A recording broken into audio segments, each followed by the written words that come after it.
வணக்கம். விஜய் அண்ணன் மாரியே நம்ம ஒரு குட்டி ஸ்டோரி சொல்லுவோம் இன்னைக்கு. சூப்பரா இருக்கும் அந்த ஸ்டோரி. ஏன்னா திமுக காரங்கலாம் இந்த ஸ்டோரி தெரியறதுக்கு அதிகமா வாய்ப்பு இல்ல. கிராமப்புறங்கள்ல தான் அதிகமா சொல்லுவாங்க. மகாபாரதம் படிச்சவங்களுக்கோ, இல்ல கேட்டவங்களுக்கோ இந்த ஸ்டோரி நல்லா தெரியும். அதாவது மகாபாரதத்துல வந்து 2 குரூப் இருக்கும். ஒண்ணு வந்து பாண்டவர்கள், இன்னொன்னு வந்து துரியோதனர்கள். துரியோதனன்ற அந்த குரூப் வந்து 100 பேர் அண்ணன் தம்பி. பாண்டவர்கள்ன்றது 5 பேருக்கு. மோஸ்ட்லி எல்லாருக்குமே தெரியும். இதுல என்னன்னா, ஒரு அறிவு சம்பந்தமான ஒரு போட்டி வச்சாங்களாம். இவங்க 2 பேர் அண்ணன் தம்பிங்க இருக்கிறாங்களா, அதாவது 2 குரூப் இருக்கு இல்லையா, இவங்க 2 பேருக்கு அறிவு சம்பந்தமா ஒரு போட்டி வச்சாங்களாம். என்னன்னா, ஒரு ஒரு வீட்டை கொடுத்து அது கூடவே காசையும் கொடுத்து 2 பேருக்கும் ஈக்குவலா வீடும் காசும் ஈக்குவலா கொடுத்து 2 பேருமே ஈவினிங்குள்ள இது நிறைய வந்து பொருட்களையோ இல்லை ஏதோ ஒன்றுத்தையும் இது நிறைய இந்த வீடு நிறைய ஒரு ஒரு விஷயத்த அடுக்கி வச்சிருக்கணும் அப்படின்னு சொல்லிட்டு சொன்னாங்களாம். அந்த சொல்லிட்டு அவர் வந்து பெரியவர் ஒருத்தர் சொல்லிட்டு வந்து அவர் போயிட்டாராம். அதாவது அவங்க புத்தி கூர்மையை சோதிக்கிறதுக்காக வந்து இந்த மாதிரி ஒரு டாஸ்க் வச்சிருக்கிறாங்க. இந்த டாஸ்க்ல வந்து துரியோதன தரப்பு என்ன பண்ணியிருக்கிறாங்கன்னா, ஈஸியா அவங்க பணத்தையும் மிச்சம் பண்ணணும், ப்ளஸ் வந்து வீடு நிறைய வைக்கணும் அப்படின்னு சொல்லிட்டு மாட்டுக்கு போடுவோம் பார்த்தீங்களா வைக்கோல், அதை வந்து ஃபுல்லா வீட்டுக்கு நிறைய அடுக்கி வச்சுட்டு நம்ம வீட்டை நிரப்பியாச்சு, அவர் பெரியவர் வந்தோடனே காட்டிடலாம் அப்படின்னு சொல்லிட்டாங்க. வச்சுட்டு வெயிட் பண்ணிட்டு இருந்துருக்குறாங்க.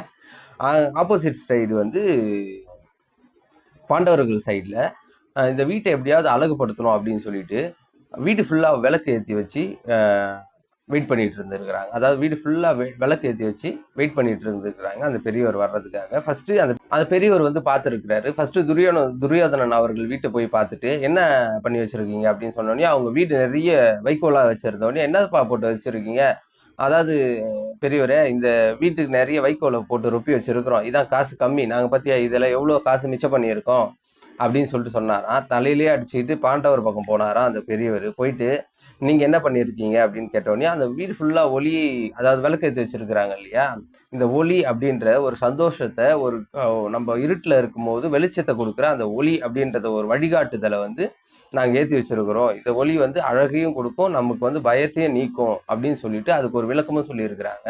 அப்பதான் துரியோதனம்னு பார்த்து இந்த பெரியவர் சொன்னாராம், நம்ம காசு சிம்பிளா செலவு பண்ணாலும் சரி இல்லை இது பண்ணாலும் நான் உங்க 2 பேர்த்தையும் ஒன்னே ஒன்று தான் சொன்னேன், வீட்டில் வந்து பொருளை நிரப்புங்க அப்படின்ட்டு. நீங்க வீட்டில் வந்து டப் பண்ணி வச்சு ஒரு இருட்டு தரக்கூடிய அதாவது ஒரு வீட்டுக்குள்ள நம்ம ஒரு சாயந்தர டைம்ல அந்த வீட்டுக்குள்ள போறோம்னா பயத்தை கொடுக்குற வைக்கோலை தூக்கிட்டு போய் அது உள்ள வச்சு பாம்பு பூச்சி இது எல்லாம் அன்ற மாதிரி வச்சிருக்கிற இவங்க பாரு, அந்த பாம்பு பூச்சி எதையும் உள்ள வராத மாதிரியும் நமக்கு பயமே இல்லாத அந்த வீட்டை அணுகிற மாதிரியும் பண்ணி வச்சிருக்கிறாங்க பாண்டவர்கள், ஒளியால நிரப்பி வச்சிருக்கிறாங்க அப்படின்ட்டு.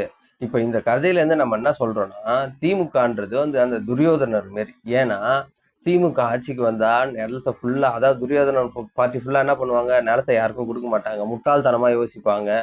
இதேதான் அதுவும் திமுகல இருக்கிறவங்க இப்போ நிலத்தையும் யாருக்கும் கொடுக்க மாட்டாங்க, முட்டாள்தனமான யோசனை.